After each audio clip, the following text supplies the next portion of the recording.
I won 289 million Brazilian reais, which, at the exchange rate at the time, was roughly 55 million US dollars, on the very same day my husband asked me for a divorce. Sounds like a soap opera script, but it was life itself that wrote it. I was still clutching the ticket with trembling hands when I heard the key turning in the door. My heart wanted to scream, to dance, to set off fireworks, but my mouth stayed shut. Pure instinct. When you find treasure, you don't announce it in the town square. He walked in carrying a yellow folder. His eyes, they weren't the eyes of someone coming home. They were the eyes of someone serving a summons, cold, rehearsed in the mirror. I shoved the ticket deep into the kitchen drawer, between old manuals and faded receipts. Nothing hides better than the ordinary. We need to talk. The words dropped heavy, stripped of affection. No curiosity about my day, no hug, nothing. Just the sentence. I didn't answer right away. He opened the folder and slid the papers across the table. Divorce, the heading read. His calm was almost theatrical. No apologies, no excuses, just the ultimatum as if he already had a place to go. And he did. That place had a name, a French perfume, and a corporate badge. His boss. The one he admired far too much in those innocent conversations, the one who became the excuse for every late night at the office, now officially promoted to the next chapter of his life. I signed the paper with dry eyes. He expected tears, pleas, maybe even a scene, but all he got was silence. My silence. He frowned, puzzled. Aren't you going to react? React? No. Reaction is defensive. I simply adjusted my tied-up hair and answered with a calm that disarmed him. You've already made your choice. I don't need to say anything else. He shifted uncomfortably. His ego craved spectacle. But I had chosen a different stage, the one inside me, where that lottery ticket glowed like dynamite wrapped in official caixa, Brazilian Federal Lottery paper. In that moment, it became clear. I was standing before two paths. I could scream, beg, lose myself in the same theater he was performing, or I could stay quiet, observe, and wait for the right time to move. I chose the second, because revenge, when timed right, doesn't need to shout. It needs calculation. He left the kitchen believing he had won. I stayed behind, a cold cup of coffee on the table, and a discreet smile tugging at the corner of my mouth. The marriage was dead, yes, but I was alive, and a millionaire. I tucked the ticket back into the drawer, rested my hand on it, and made a vow only to myself. No one will steal this victory. My name is Suzanne. I'm 35 years old. Until not long ago, if someone asked me who I was, I would have answered simply, a devoted wife, a hard worker, a homemaker. I never imagined my entire identity would be turned upside down overnight. I met Henrique at a mutual friend's birthday party. He was off in the corner, speaking softly, laughing discreetly. Not the type who drew attention right away, but there was something in his manner, the calmness, the way he listened, that made me stop and notice. I'm outgoing, talkative, so I was the one who broke the ice. He blushed, smiled awkwardly, and that's how it all began. At first, it felt like a romantic movie from an afternoon TV session. Simple outings, long conversations, shared dreams. We talked about traveling the world, about building our own little place, about being happy together without needing luxury. A love that seemed strong enough to survive any test. We soon decided we wouldn't have children. He said he wanted me all to himself, didn't want to share my love with anyone. I agreed. I never had that burning urge to be a mother. He even had a vasectomy early on, as proof of how serious he was. At the time, I took it as commitment. Today, I see it as reckless. But back then, it felt like security. We started life in a rented apartment, small and cramped, but filled with dreams scribbled on diner napkins. We saved every penny. I still remember the first time we managed to buy a better car. Just a used hatchback, but to us, it felt like a Ferrari. The victory was in the teamwork, not in the car itself. In time, we financed our own apartment. Nothing luxurious, but it was ours. Cold tile floors, a kitchen built in installments, a living room that barely fit a couch, and a small TV. Years of sweat, teamwork, staying up late balancing numbers and dreaming of better days. I truly believed that was the essence of a solid marriage: respect, partnership, trust. At least that's what I wanted to believe. But life has a cruel way of showing you that while you're content with enough, the other person might be dreaming of more. Henrique had always been ambitious, but in recent years that ambition began to change tone. It wasn't about what we can achieve together anymore, but about who shines brighter.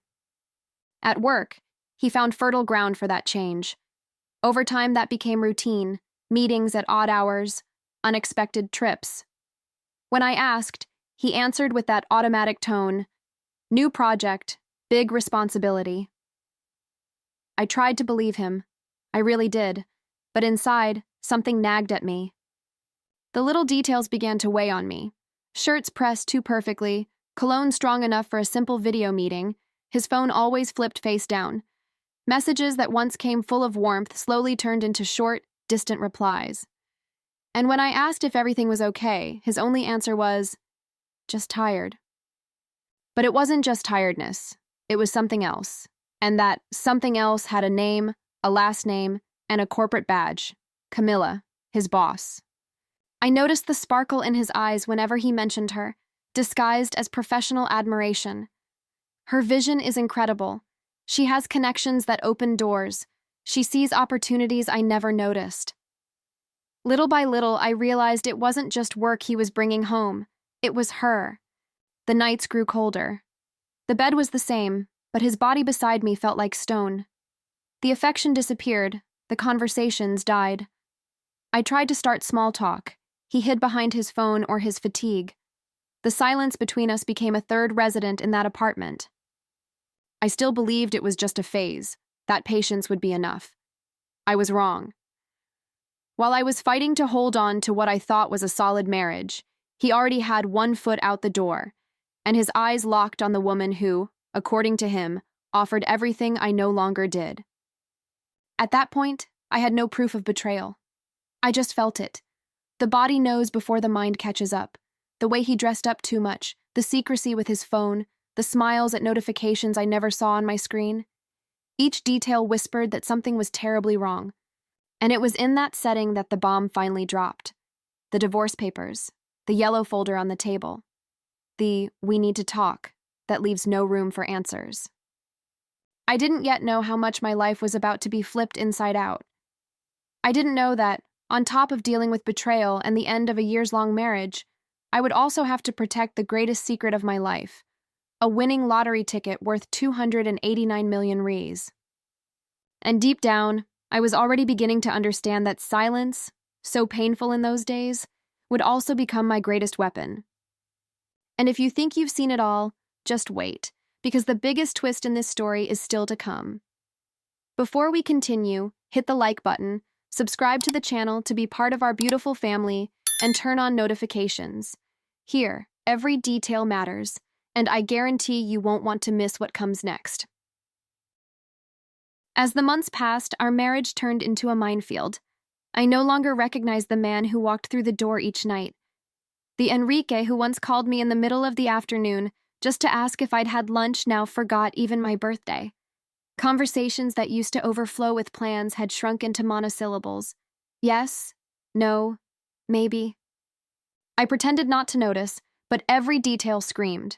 The cologne that wasn't ours, the shirt swapped in a rush, the phone with yet another new password. He got irritated whenever I came near the device. It's work stuff, you wouldn't understand. Too much work, too little affection. The nights were cold. He lay down with his back to me, as if the bed itself had become a border. And I stayed there, staring at the ceiling, remembering when we laughed until late, shared cold pizza, and dreamed together. Now there was only silence, and silence has a cruel way of turning into a scream inside you. I began to notice the signs almost mathematically. For every business trip, one less message to me. For every last-minute meeting, a different smile on his face when he returned. It wasn't exhaustion, it was desire, just not for me. And then came the name, repeated without him realizing. Camilla, the boss. Always her vision, her way, her courage. At first, I thought it was only professional admiration, but when another woman becomes the main subject on your husband's lips, And it's not you. There's no room left for illusions. One night, he came home late. Very late. I was in the living room, pretending to watch TV, but in truth, waiting. He walked in, tossed his keys on the table, and muttered, "Long meeting." The smell of wine and feminine perfume left no space for doubt. "Was it a meeting or was it dinner?" I asked, forcing my voice to stay steady.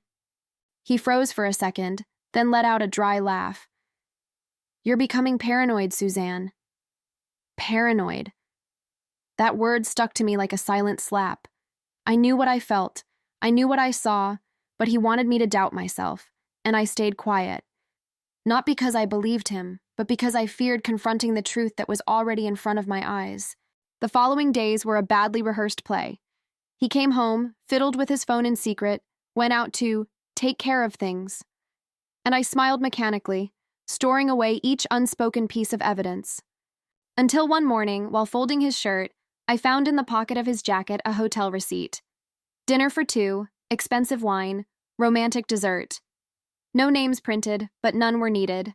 I already knew. What I didn't know was the size of my own coldness in that moment. I didn't cry. I didn't scream. I simply folded the shirt, slipped the receipt into the drawer of my desk, and took a deep breath. Inside me, something broke. It wasn't just the marriage. It was the image I had built of us, the partnership, the complicity, the trust. All of it now seemed like a cruel joke. That night, he came home with the same excuse as always. Long meeting. I just smiled, kissed his cheek, and said, "It must have been very long." He looked at me suspiciously, but asked nothing. Maybe he saw in my eyes that I already knew. Maybe he preferred silence. Either way, in that moment I understood. The war had already begun. And the most powerful weapon I had wasn't my voice. It was my silence. In the days that followed, I realized my coldness unsettled him more than any jealous outburst ever could. He expected shouting, tears, an explosion, but he found calm. A calm that was only the tip of the iceberg. And then, one ordinary night, he walked in with the yellow folder in hand. Inside, a draft of a divorce agreement already prepared by his lawyer. Not the official process yet, but a blueprint that made his intentions clear. Division of assets, each on their own, as if years of life could be reduced to clauses and percentages. When he placed the folder on the table and said without emotion, "I want a divorce," I didn't cry, I didn't beg, I didn't plead. I just looked at him and answered, "So that's it." His eyes widened, surprised by the ease of my reply. But the truth was, by that moment, I was no longer tied to the marriage. I was tied to the secret hidden in the back of the drawer, a lottery ticket worth 289 million reais. He walked away believing he had won. I stayed behind knowing the game had only just begun. The morning after that yellow folder landed on my table, I knew I couldn't act on impulse. I had signed the draft of the divorce in front of him the night before, cold, without shedding a single tear, just to show I wouldn't lower myself. But inside, every muscle was screaming. And yet, I kept the folder with me. I needed a second opinion. I needed someone I trusted to tell me if everything was in order before that theater turned into reality at the notary's office. So with the folder tucked under my arm, I went to see Dr. Sergio, my trusted lawyer. His office was in a discreet downtown building, its walls lined with thick books and the smell of fresh coffee in the air. Sergio welcomed me with his usual calm, glasses sliding down his nose, attentive gaze, quiet voice. "He brought me this yesterday," I said, sliding the papers across the desk. "Told me everything was ready for the divorce." Sergio flipped through the pages one by one, like a doctor examining a body for fractures. I tried to look composed, but inside, my heart was racing. "Division of the apartment, paid-off car, joint account," he murmured, adjusting his glasses. "Nothing unusual here." For a moment, I breathed easier. If it was only that, I was ready to let it go without a fight. But then Sergio lifted his eyes, serious, and asked the question that cut me like a knife. "Suzanne, is there any other asset not listed here?" My entire body went cold. I hesitated, but hiding it made no sense. I took a deep breath and confessed, Doctor, I won the lottery. 289 million reais. Last night. He closed the folder slowly, leaned his elbows on the desk, and stayed silent for long seconds. Then, in a grave voice, he said, "Congratulations. But you understand the problem with this, don't you?" I stared at him, confused. Problem? I had just changed my life forever. What problem could there be? He asked for the divorce before I told him.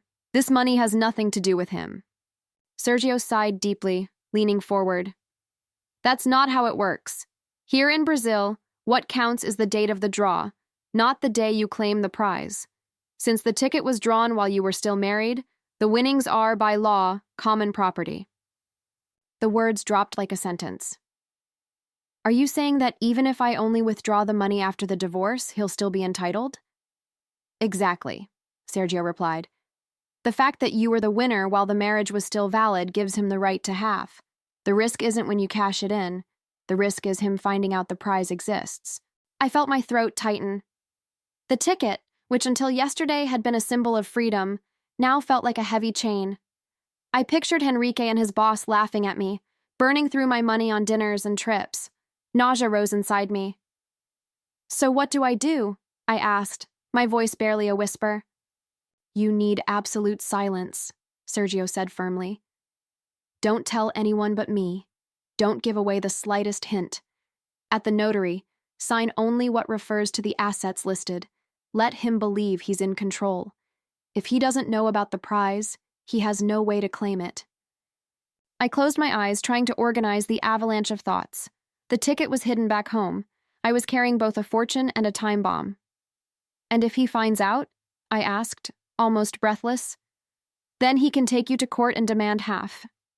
But if he doesn't know, there's no proof, no easy path. Secrecy is your only protection. I left the office with the folder in my arm and a rage burning inside me. The ticket seemed to weigh tons inside my bag. On the street, every face looked suspicious, every step heavier than usual. There, in that suffocating morning heat, I understood that my life had changed in two ways at once.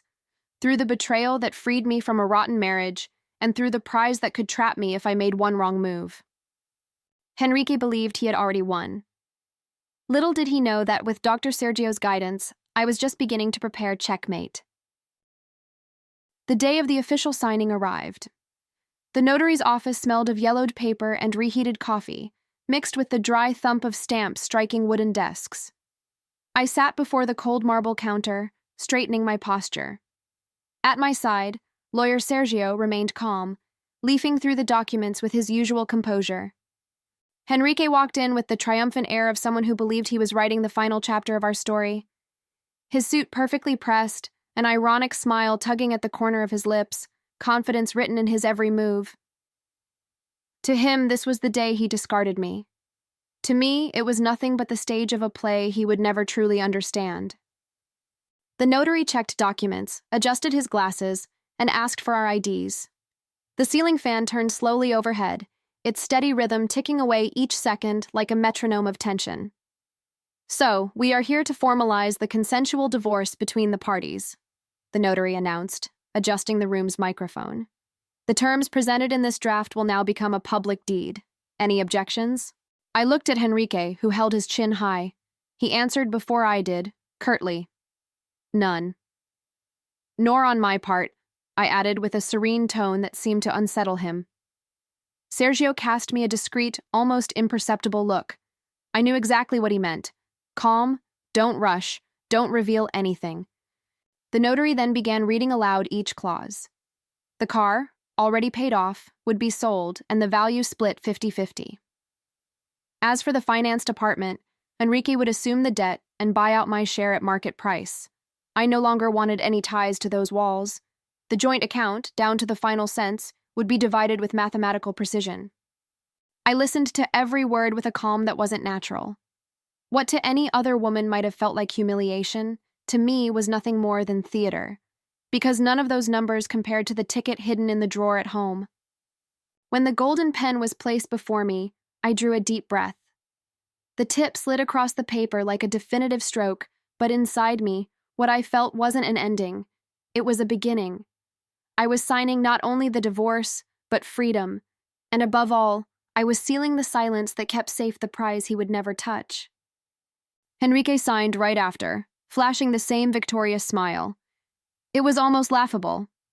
The man who thought he was defeating me had no idea he was walking out of that office with half a car, a mortgaged apartment, and a fraction of a bank account, while I carried in silence a ticket capable of transforming my destiny.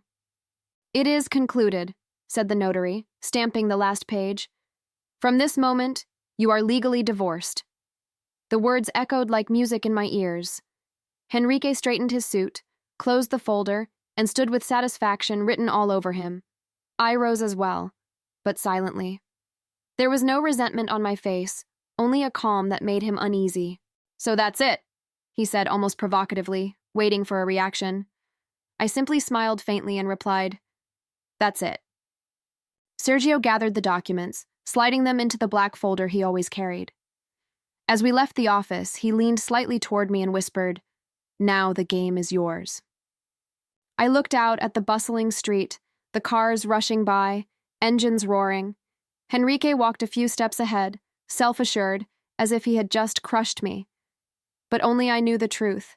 In that very moment, he had signed away his claim to the prize that could have changed his life. I crossed my arms, breathed deeply, and let the hot afternoon wind hit my face. The marriage was officially dead, the betrayal buried, and the winning ticket still pulsed in my pocket like a hidden heart, ready to change everything. As Henrique walked away without looking back, I realized we had never been so far apart. He thought he was the winner. But deep down, that was the moment when my revenge truly began. That night, when I returned to the apartment I still lived in, I sat at the edge of the bed and stared into the emptiness. The notary document was tucked inside my purse, officially closing a marriage that had died long before the signature. Henrique, in his kind soul, allowed me to stay a few more days until I found a place to move. I rolled my eyes alone, letting out a bitter laugh. Typical of him, posing as magnanimous after cheating on me with his boss and discarding me as if changing a shirt. But I didn't argue. Silence was my weapon. And that night, he believed he was doing me a favor. Little did he know that, in less than 24 hours, I would be out of his reach for good. The next morning, I woke before sunrise. I put on the first discreet outfit I found, tied my hair back, and slipped the lottery ticket into the bottom of my purse, shielded by a transparent plastic folder. I skipped breakfast. I didn't want to waste time. I called work and said I would be late that day. "Personal reasons," was all I gave. By 8 o'clock sharp, I was already at the door of a branch of Caixa Econômica Federal, the state-owned bank in Brazil responsible for paying out lottery winnings. People lined up with their own urgencies, bills, and loans. I took deep breaths, just wanting to pass unnoticed. It had to look like any ordinary morning. I wasn't there to pay off a credit card or request a loan. I was there to redeem 289 million reais. When they finally called me to the counter, I handed over the winning ticket and my documents. The clerk, too young to hide his nerves, typed into the system, checked numbers, and asked me to wait a moment. That moment stretched into half an hour. Then a staff member escorted me into a glass-walled private room, air conditioning blasting too cold for a summer morning. The branch manager walked in wearing a syrupy smile, the kind rehearsed in front of the mirror. He shook my hand with a calculated grip, as if to remind me that from now on, my fate depended on him. "Congratulations, Mrs. Suzane. You are Brazil's newest millionaire," he said, opening a folder stuffed with colorful brochures. "And Caixa has exclusive plans for clients like you." And the spiel began. Private pension plans with outrageous fees, savings bonds that sounded like a joke, funds already debunked online as traps. He went on, and I simply nodded, keeping my face calm while laughing inside at his audacity. "I just want the prize credited to my account," I interrupted, firm, before he got carried away any further. His smile faltered. Of course. But you see, it's a lot of money. You need protection, guidance." "I have a lawyer," I cut him off, cold, "and I already know what to do with my money." The manager shut the folder slowly, swallowing his pride. He still tried once more, lowering his voice as if sharing a secret. "Mrs. Suzane, with all due respect, Many people lose fortunes for not following the right advice. I won't be one of them, I replied, staring straight at him. I signed the necessary paperwork, each stroke of the pen bringing me closer to freedom. At the end, he cleared his throat and said, "The amount will be credited within 2 business days." 2 days. That was all I needed to hear. I left the room with shaky legs, but my head held high. The street outside looked the same as always. People rushing, horns blaring, coffee vendors calling out. But inside me, everything had changed. At the bottom of my purse, I carried an official receipt stating in small letters that, within 2 days, 289 million reais would be in my account. Henrique believed he had defeated me. Little did he know that at that very moment he was already defeated forever. While waiting for the prize money to be deposited, I organized what was left in the apartment. Henrique had left early, as always, and for the first time in a long while, I walked through the living room without feeling like every object chained me to a lie. The agreement we signed at the notary said that some of the furniture and appliances would stay with me. But as I looked at them, I realized I didn't want to carry any part of that life. I called a moving company, and a few hours later, a truck was parked in front of the building. The men came up with gloves and dollies, hauling away the sofa, the dining table, the microwave, even the refrigerator. Everything that, on paper, was now mine. But in my heart, there was no place for it anymore. I didn't sell them. I didn't list them on any site. I decided to donate. I called my 2 brothers and my parents.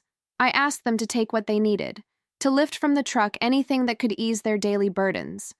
It was the least I could do, and the fastest way to sever all ties with that apartment.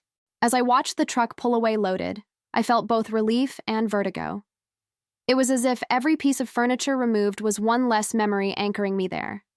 The apartment, once full of life, now echoed hollow, stripped of identity. With the space cleared, I packed my own bags. Clothes folded in a rush, documents stacked in folders, a few old photos that had survived the years. Everything that mattered fit into 2 medium suitcases and a backpack. The rest I left behind, along with the version of myself who believed in cheap promises. By late afternoon, I closed the apartment door without looking back. I carried only the essentials down the stairs, hailed a taxi, and asked to be taken straight to my parents' house. The gate of the old childhood home creaked open with the same sound as always. My mother greeted me with a long hug, the kind that seems to try to glue all the broken pieces back together. My brothers were already there, unloading the furniture they had chosen from the truck. No one asked too many questions. No one pressed for explanations. They simply let me go upstairs to the bedroom that had once been mine. I pushed the door open and found the space almost exactly as I had left it years before. Pale walls, the narrow bed, the bookshelf scarred by time. I placed my suitcase on the mattress and breathed deeply. There, in the room where I once dreamed naive dreams, I would begin to plan the real future. I opened my laptop and connected to the house Wi-Fi. I typed slowly but with conviction. Destinations to restart life outside Brazil. With every click, a new window opened with possibilities. Portugal, Spain, Canada, even small towns in Asia. But I wasn't just looking for a beautiful country.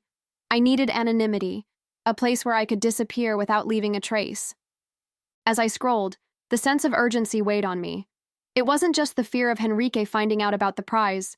It was the fear of any detail leaking, of a careless word exposing a fortune that hadn't even hit my account yet.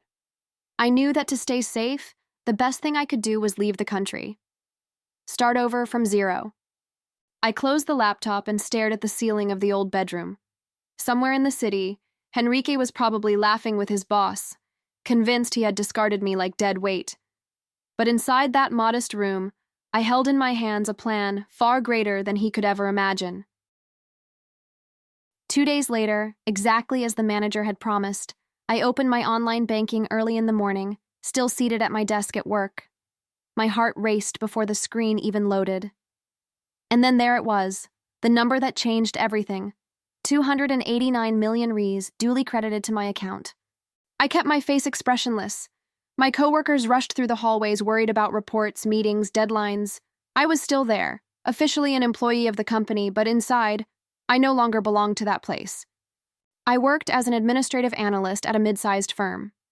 My salary was enough to keep the bills paid, but never enough to build something greater. I had always heard that stability was the best thing a woman could pursue. But in that instant, I knew. Stability was the cage that Henrique, and fate, had tried to trap me in. I took a deep breath, rose from my chair, and walked to my boss's office. I knocked, stepped in, and handed him my printed resignation letter. He looked up, surprised. Resignation? But why? Is something going on? I smiled with a serenity that came from the depths of my soul. I've simply decided it's time to follow a new path. He tried to argue, offered a raise, spoke of future promotions. But I wasn't listening anymore. What was at stake wasn't a job. It was my freedom. I walked out of that building lighter than I could ever remember feeling. And with that departure, I knew another bonus would come. The release of my FGTS, the Fundo de Garantia por Tempo de Serviço, Brazil's workers' severance fund. Every employee in Brazil has this right, a kind of forced savings deposited monthly by the company.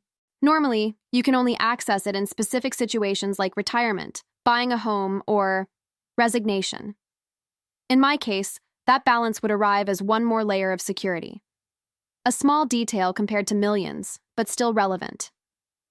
From there, I didn't go home.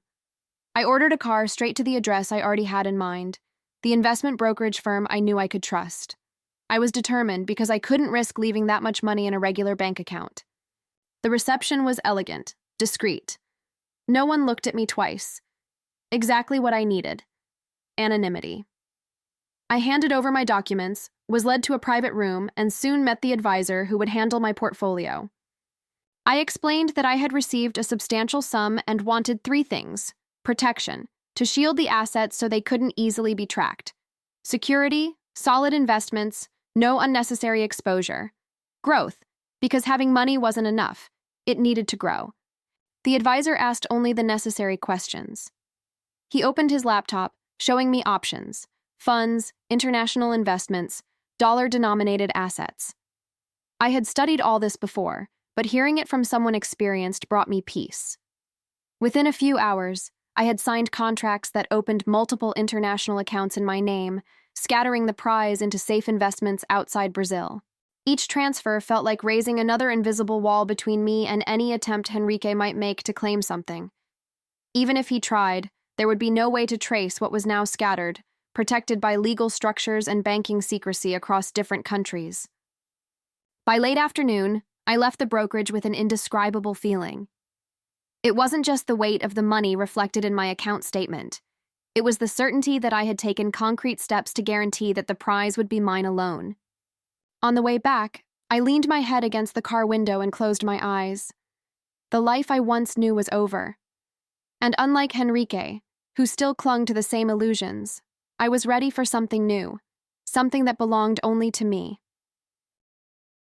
With the money scattered across multiple international accounts and secured in investments through the brokerage, and with my resignation already formalized, I returned to the bedroom in my parents' house with my mind burning with plans. I knew that, to avoid risks, Brazil could no longer be my home. The law was on Henrique's side, and any slip could mean him trying to claim half of my fortune. I spent sleepless nights, my laptop open on the same desk that had once been my study table. Browser tabs displayed visa applications, flights, cost of living comparisons. But there was something inside me that demanded more than just safety. I wanted a true fresh start. And to achieve that, I needed oceans between me and everything Henrique represented. That's when I made a bold decision. I would take a quick 2-week trip through Asia, something I had always dreamed of but never had the means to do. Japan and South Korea would be my first step, a symbolic farewell to the past and a rite of passage into the new life I was about to begin. I booked the tickets with the calm of someone who had both time and resources.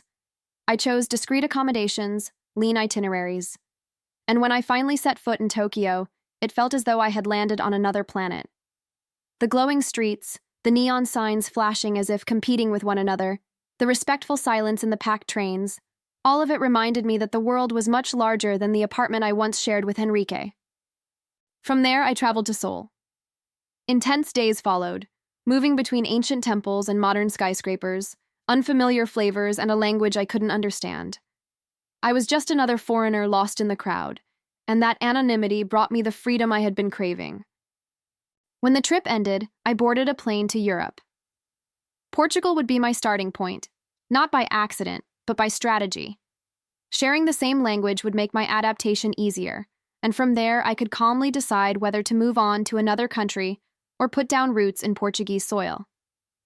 The plane took off from Seoul to Lisbon on a rainy morning. I leaned my head against the window, looked out at the clouds, and felt a strange peace. For the first time, there were no ropes pulling me back. The life ahead of me was a blank canvas. I didn't yet know where I would build my permanent home: Paris, Madrid, Vienna, or maybe even Lisbon itself. But what mattered was that the choice was mine now. Henrique, his boss, his betrayals and arrogance had no place on my horizon anymore. And it was in that quiet state of relief, crossing continents, that I didn't notice his next move closing in. Because while I was planning a free life, Henrique was starting to grow restless with the silence I had left behind. Little did I know that when I landed in Portugal, his first messages would already be waiting, trying to infiltrate the new life I was building for myself. Saying goodbye to my parents was one of the hardest moments in this whole process. To them, I was still their youngest daughter, the one who used to come home tired from college and curl up on the couch asking for comfort. Taking off to a life so far away felt like an abrupt cut, almost a rupture. But even with tears in her eyes, my mother told me, "If this is what you need to be happy, go. We'll always be here." And so I went. The difference is that in the world we live in now, distances aren't as cruel as they once were. Video calls became my lifeline. Seeing their faces on the screen, laughing at my dad's bad jokes, hearing my mom ask if I was eating properly, all of it helped ease the homesickness and kept my heart steady. For that, I didn't even need an international SIM card. Wi-Fi was enough. I kept my Brazilian number active on WhatsApp, precisely so I could stay close to my family and friends. That channel was my direct line to what truly mattered. But it was through that very crack that Henrique found a way to slip back into my life. The first messages arrived while I was still settling into Lisbon. My phone buzzed with a name I knew all too well. For a second, I hesitated to open it. But curiosity won. "Hi, Suzanne, how are you? I heard you left your job. Where are you living now?" The short phrases came laced with silent cynicism. This wasn't concern, it was probing. He couldn't stand not having control over me anymore, and now he disguised his attempts to fish for information under the excuse of wanting to know how I was doing. I took my time to reply. I didn't want to hand him ammunition. When I finally typed back, I kept it brief. "I'm taking care of my life." I thought it would end there, but he pushed on. He sent another string of messages, saying he missed me, that he felt my absence, that nobody would tell him where I was, pretending to be lonely, but always with the poison hidden between the lines. Until the real reason for his sudden interest finally slipped out. "I heard you received your FGTS. You know half of that is my right too, don't you?" I laughed out loud at the screen. Henrique could wear whatever mask he wanted, nostalgic, regretful, concerned, but in the end, he always revealed the truth behind his actions: money. And in that moment, staring at those messages, I realized something important. My silence bothered him more than any confrontation ever could. The quieter I stayed, the more he exposed himself. I chose silence. I didn't respond to Henrique's message about the FGTS, nor to his attempts to convince me that we needed to talk amicably. I let every line he sent die on the screen. No reply, no echo. It was my way of showing that the bond had been severed for good. But Henrique never knew how to handle a lack of control. When he realized he wouldn't get the response he expected from me, he began to move in other directions. First, he tried through my family. My mother called me on video, her voice a mix of irritation and worry. "Daughter," Henrique called here, "said he just wanted to know how you were." I didn't like the tone. It made me uncomfortable. My father, stricter, was blunt. "That man has nothing to do with us anymore. If he calls again, I won't even answer." Then came the messages from my brothers. Screenshots of conversations between them and Henrique arrived on my phone, all carrying the same cynical tone of my ex-husband. "Do you know where Suzanne is living?" "I'm worried. She just vanished like that. Henrique's supposed concern was a lie, a facade, and they all knew it. My brothers answered with shrugged shoulders, emojis, vague replies. I had asked everyone not to give anything away, and they respected that. When he realized my family wouldn't give him what he wanted, Henrique turned to mutual friends, and even to my closest girlfriends. With every failed attempt, his desperation became more obvious. Until finally, he resorted to the only card he thought he still held, his lawyer. One morning, I received a message from Dr. Sergio, the lawyer who had guided me through the entire divorce. The text was objective, straight to the point. Suzanne, Enrique's lawyer reached out to me. He's asking for information about your FGTS, claiming he's entitled to half of the balance accumulated during the marriage, and also requested your current address in order to serve you in a possible lawsuit. My chest tightened, but before fear could take over, I kept reading. Legally, he can try to claim half of the FGTS accumulated while you were married, but in practice, the path is costly and slow. Without you having a fixed address in Brazil, he'd have to request service by public notice or even international letters rogatory. That means spending more on fees and legal costs than he would likely receive from his share. In other words, it's a right not worth pursuing. I took a deep breath, relieved. It felt as if Sergio had lifted a weight from my shoulders. The threat existed in theory, but in practical terms, it made no sense. Henrique could throw a tantrum, but he would hardly be willing to waste time and money just to torment me. And in fact, the days that followed confirmed that prediction. His messages slowed down, the tone shifted from cynicism to bitter silence. There was no lawsuit, no summons, no more threats. Only the emptiness of defeat. It was through a mutual friend that the news reached me. In a quick call, full of cautious pauses so it wouldn't sound like gossip, she let it slip. Suzanne, it seems Henrique isn't doing so well at work. I raised my eyebrows. She took a deep breath before continuing. His boss found out he had been flirting with another colleague. You know how he is. Thought he could multiply his adventures without consequences. But now he's afraid of losing his position. She didn't like it all knowing she wasn't the only one. Inside me, a sharp pang of irony struck. The man who had traded years of marriage for cheap promises was now stumbling over his own traps. It was destiny paying him back for every crooked step he had taken. And along with him, his boss-turned-lover was also reaping what she had sown. Because what every mistress ignores is simple. When she helps destroy a relationship and dresses herself up as the official woman, the mistress's seat she once held becomes vacant. And sooner or later, someone else will come to fill it. Days later, my phone buzzed. It was him, again. Long messages, but with a different tone this time. Not cynicism, not disguised coldness. It was almost nostalgic. Suzanne, I've been thinking. I know I made mistakes. I know I failed you. But the truth is, out of everyone, you were the only one who truly liked me for who I was, not for what I could offer at the moment. I miss that. If you want, I'll go wherever you are. I just want the chance to talk, like we used to. I read those words slowly, as if analyzing a piece of fiction. He spoke of longing, of recognition, but not out of love. He spoke out of need, because he had lost the ground he once believed was solid. I took a deep breath before typing. I didn't need irony or anger, only clarity. Enrique, there's no going back. You chose your path when you traded me for the illusion of having more. Now you're reaping what you sowed. What we had is in the past. It wasn't enough for you, and it no longer makes sense for me. I sent the message, and in doing so, felt as though a door had finally closed for good.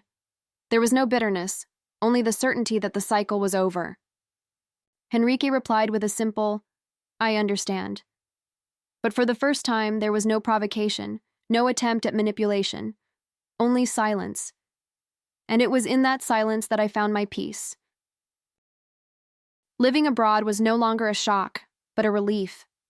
Small gestures in my daily routine reminded me that I had truly started over.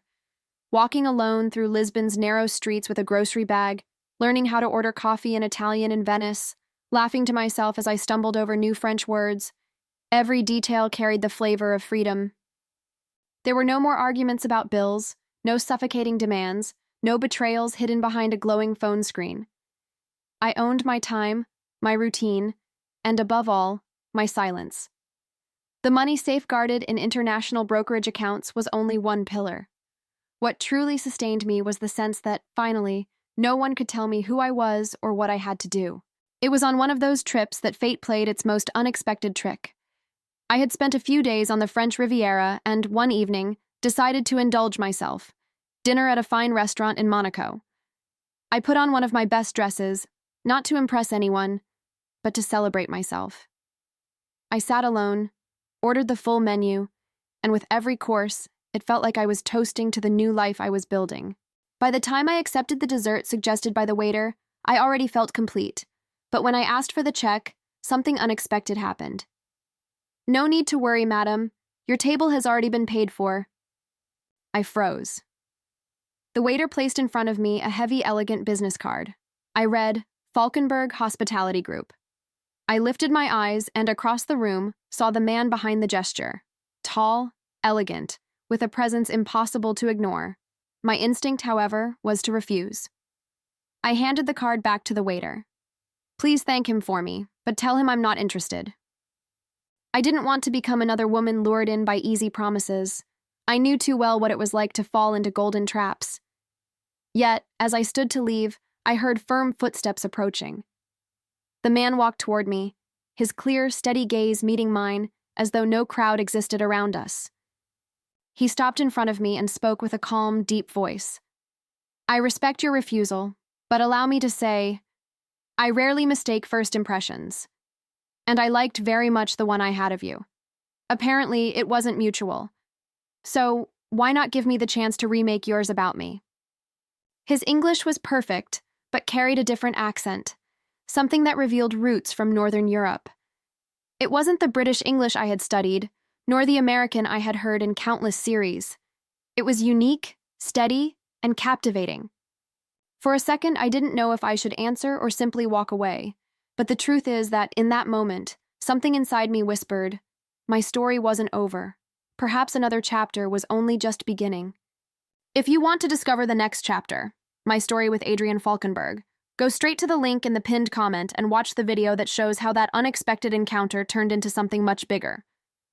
And of course, don't forget, hit the like button, share this video, and subscribe here to Will, Lies, and Betrayal to become part of our family. Because every story you hear here can be the mirror of a real life, and a lesson to never fall into the same mistake again.